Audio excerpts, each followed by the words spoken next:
The changing tides of the flow of events in the 2D SMP has settled for a brief period of time despite tensions running rampant. This is the 2D SMP status in under 2 minutes. Following the nomination of territories to the Union, the Republic of Sangita announced its independence. This nation formed along the sides of Mr. Sauer and George 2D to no one's surprise. However, to somewhat little surprise, Clause 333 opted out of joining the Union at this time.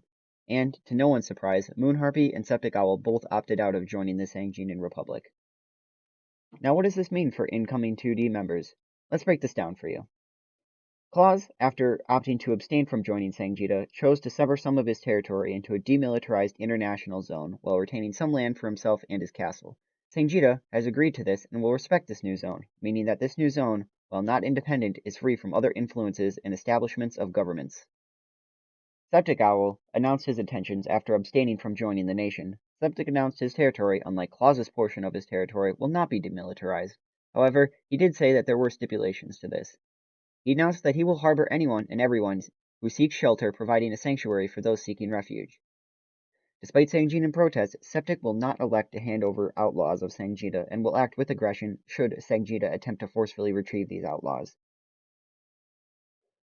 Moon Harpy, while not having given direct quotes, will not harbor individuals on her island, nor will she entertain the idea of Sangita intervention, instead approaching for a more isolationist stance where interactions are primarily limited to those not supporting unification.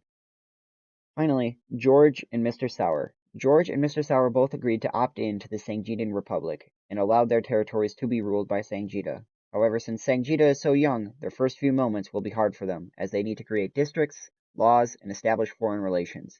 So far, Sangita has held a surprisingly modest stance on dissenters to joining Sangita, despite Mr. Sauer's tone to Septic's original stance. As the server continues to expand and new players joining usher in a new chapter, the future of everyone seems uncertain at this time. What will the future hold?